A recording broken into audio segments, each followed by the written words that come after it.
At one point in American history, there were nearly 24 proposed states that could have changed the map and the economy forever. Some had their own governments, flags, and even constitutions. One proposal wanted to split California, another aimed to give Native Americans their own state. If some of these had succeeded, today's GDP, tax structures, and voting power would look radically different. This is the story of the forgotten states that almost existed and how close they came to reshaping America. If you're into untold U.S. history, hit like and subscribe to USA Revealed. Your map will never look the same.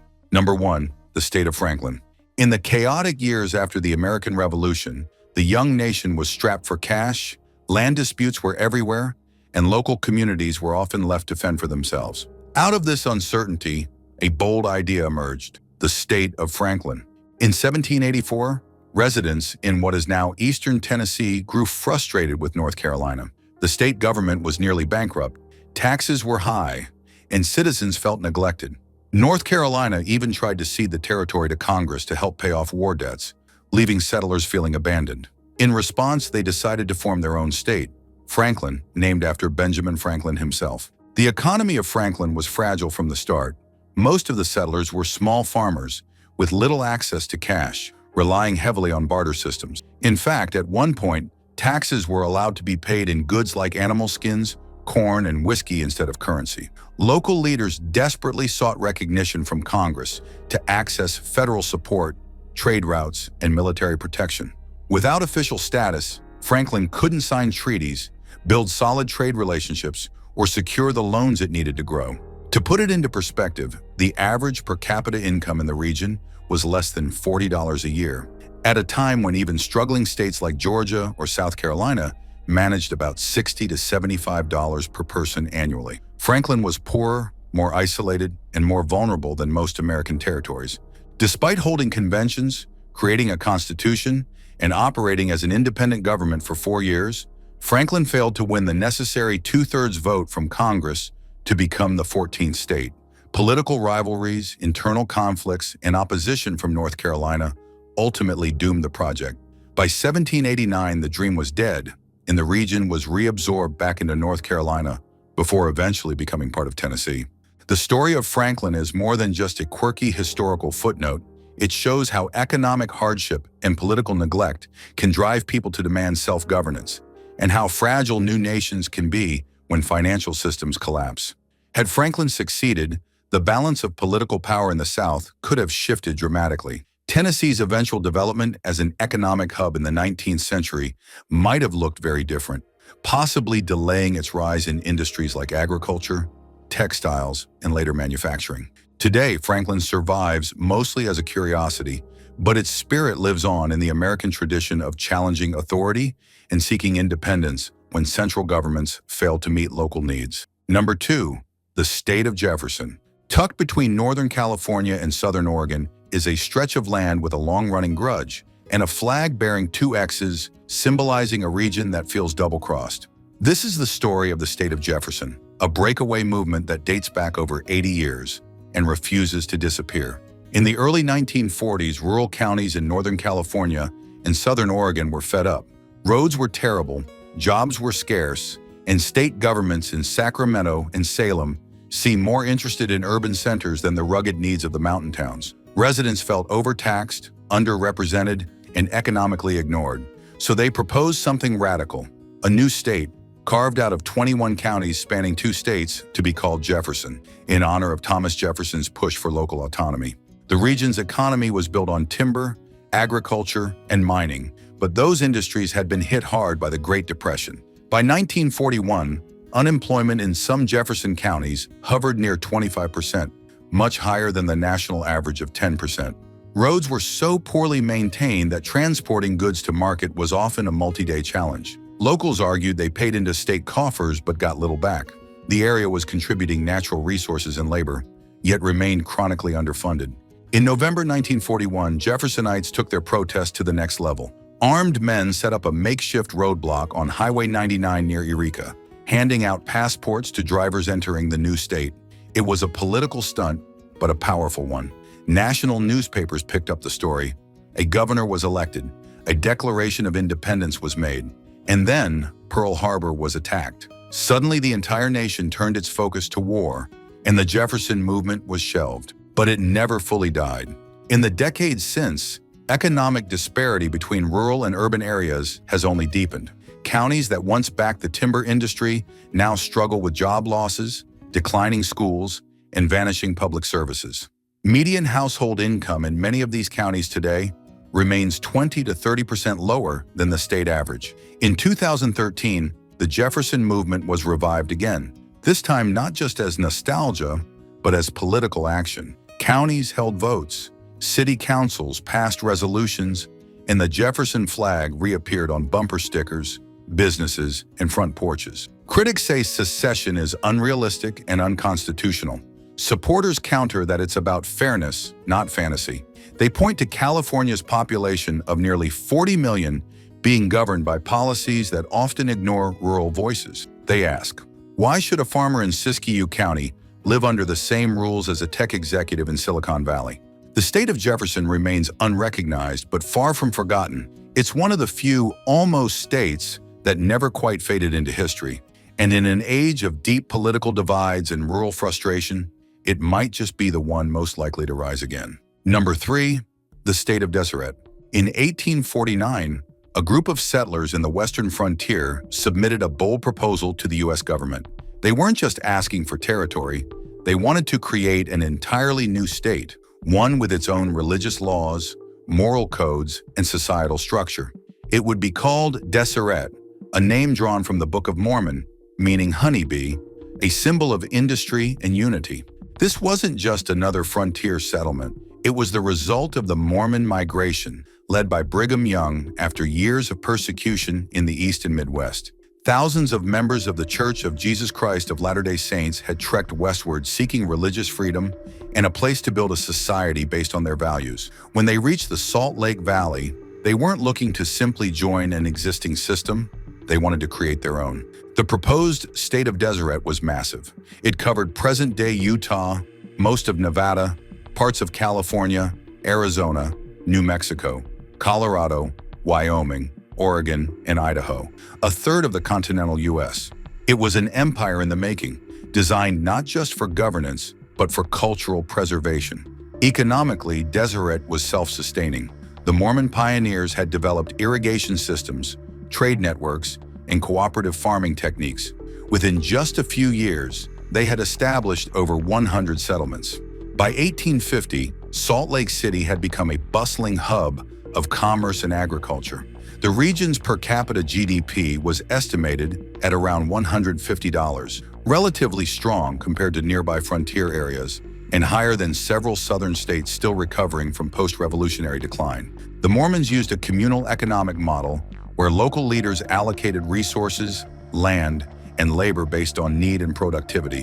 While this structure gave Deseret internal strength, it raised concerns in Washington. The federal government saw the theocratic nature of Deseret as a potential challenge to U.S. law. The practice of polygamy, then legal among Mormons, further complicated Deseret's bid for statehood. Congress rejected the proposal, but instead created the Utah Territory in 1850, significantly reducing the size and autonomy of what the Mormons had envisioned. Still, Deseret didn't vanish overnight. The name persisted in newspapers, businesses, and institutions. The Deseret News, founded in 1850, still operates today. Deseret Industries, a nonprofit owned by the LDS Church, remains active across multiple states. More than just a failed state, Deseret left a lasting cultural imprint. It shaped Utah's identity, laws, and political attitudes. Even now, Utah's emphasis on community welfare, low debt levels, and high volunteerism reflect the values laid down during Deseret's early years. The story of Deseret isn't just about religion. It's about how faith, economy, and self-governance can converge to shape a region for generations. And while the state never materialized on paper, its legacy continues in plain sight. Number 4, the state of Sequoyah. In the early 1900s, Native American leaders in what is now eastern Oklahoma proposed something unprecedented, the formation of a native-run U.S. state. It would be called Sequoyah, named after the Cherokee scholar who created the written Cherokee language. The plan wasn't a protest or a temporary movement. It was a formal, well-organized attempt to build a state led entirely by indigenous nations within the United States. The roots of the state of Sequoyah trace back to the Indian Removal Act of 1830, which forced dozens of tribes westward to what was then designated Indian Territory.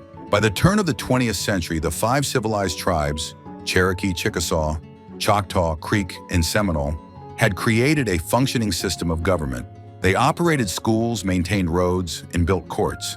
Many leaders believed they had the infrastructure, population, and political structure to justify statehood. In 1905, Native leaders convened the Sequoyah Constitutional Convention in Muskogee. Over 50 delegates participated, most of them tribal representatives. They drafted a constitution, mapped out counties, and outlined a legal system that blended American law with tribal traditions. It was one of the most coordinated Native political efforts in U.S. history. Economically, Indian Territory had untapped potential. The region was rich in oil, natural gas, coal, and timber. Estimates at the time suggested the territory could generate over $50 million annually in natural resource output, more than several existing states like Idaho or Nevada. Native-owned farms and ranches covered vast acres of land, and tribal governments had developed trading posts and revenue-sharing systems to support their citizens. With a population of around 600,000 people, Sequoyah had both the human capital and the economic base for viability. But the federal government had other plans. President Theodore Roosevelt and Congress were not interested in a Native-led state. Instead, they pushed for the merger of Indian Territory with Oklahoma Territory to create a single unified state, Oklahoma. When Oklahoma was admitted to the Union in 1907, Native political authority was significantly diminished. Tribal governments were dissolved, and lands were divided through allotment. The promise of Native autonomy, carefully built over generations, was swept away almost overnight. The failure of Sequoyah didn't just erase a political dream, it disrupted an economic system designed to uplift Native communities on their own terms. Many tribes lost control of mineral rights, and profits from the oil boom flowed into the hands of outside investors and state-backed development companies. Today, traces of Sequoyah's vision remain. Some of the counties proposed in the 1905 Constitution still exist. Tribal governments have been reestablished. Economically, tribal nations in Oklahoma now contribute over $15 billion annually to the state economy, proof that the potential recognized over a century ago was never the issue.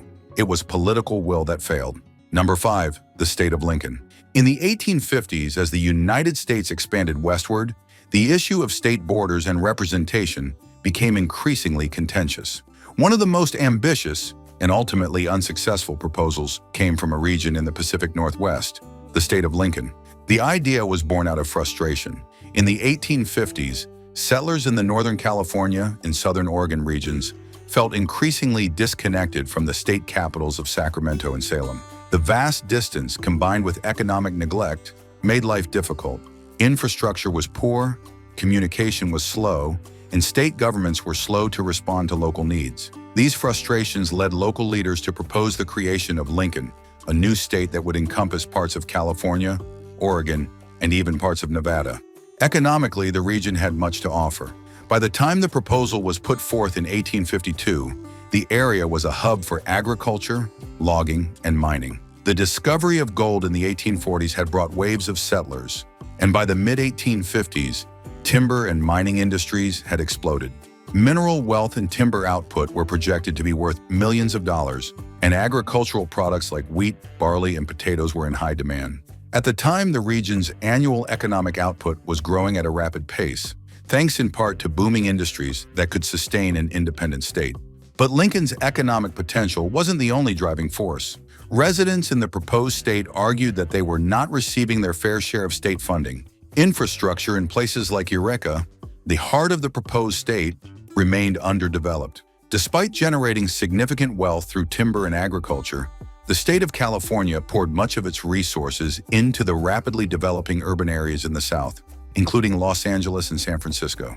Local leaders in the North argued that they were contributing disproportionately to the state's wealth, while receiving little in return. In the 1850s, with California and Oregon both struggling with their own statehood challenges, the push for Lincoln gained some traction. There were even attempts to hold a constitutional convention with a proposed government that would split California at the Tehachapi Mountains. The idea was that Lincoln could thrive independently, with a tax base focused on resources and a local government better suited to the needs of its citizens. But the movement eventually fizzled out. Political opposition from Southern California, coupled with the threat of further fragmentation and instability, led the U.S. government to quash the idea. Instead, the region's issues were dealt with through a combination of political compromise and legislative action, culminating in the eventual consolidation of California's borders. Today, the idea of Lincoln remains a part of regional folklore, symbolizing the dissatisfaction many rural areas continue to feel with the concentration of power in larger urban centers. Number 6. The state of Absaroka. During the Great Depression of the 1930s, as the economic crisis deepened and unemployment soared, a bold proposal emerged in the Midwest, a proposal to create an entirely new state called Absaroka. This was not just a political protest, but a reaction to the economic struggles faced by citizens in several states that were hit hardest by the Depression, including South Dakota, North Dakota, Montana, and Wyoming. The name Absaroka came from a Native American term for the Crow people, and the proposed state would stretch across the Dakotas, Montana, Wyoming, and Nebraska, an area that, at the time, was largely rural and economically depressed. The economic situation in these areas had already been strained by years of drought, crop failures, and rising debt. By 1933, the region had one of the highest unemployment rates in the country, with joblessness often surpassing 40% in some areas. Farmers faced a plummeting agricultural market, and industries like mining and timber were barely hanging on. In 1933, amidst the dust storms and the collapse of the agricultural economy, a group of local leaders from South Dakota, inspired by the economic chaos and frustrated with what they saw as a lack of effective federal support, proposed the creation of Absaroka as an independent state. Their idea was to break away from the economic and political turmoil in Washington, D.C., and form a state that could more effectively meet the needs of its people. The proposal was largely driven by the belief that the federal government, under President Franklin D. Roosevelt's New Deal, was not doing enough to alleviate the region's suffering. Absaroka was to be a land of opportunity where agricultural output would be restructured to focus on sustainable farming and resource development. The area was rich in minerals, oil, and natural gas, which leaders believed could fuel a self-sustaining economy, free from the centralized control of Washington. Additionally, the region's low population density meant that land redistribution could allow struggling farmers to own and work more productive plots. They also saw the potential for revitalizing the railroad industry, which was struggling to transport goods across such a vast and largely undeveloped region. Despite its economic potential, Absaroka never gained much traction. The idea was seen by many as a symbol of frustration with the government's inability to address the Depression's impact on rural America. In the end, the movement fizzled, and instead of creating an independent state, the federal government invested heavily in public works projects that brought jobs to the region and helped jumpstart the local economy. Today, the idea of Absaroka remains a historical curiosity. Its vision of economic self-reliance and local empowerment echoes in modern political movements that advocate for regional autonomy. While the state never came into existence, the frustration that led to its creation highlights the deep political and economic divides that continue to shape the American landscape. Throughout U.S. history, more than a dozen statehood movements have risen and fallen, each rooted in economic frustration, cultural identity, or political ambition.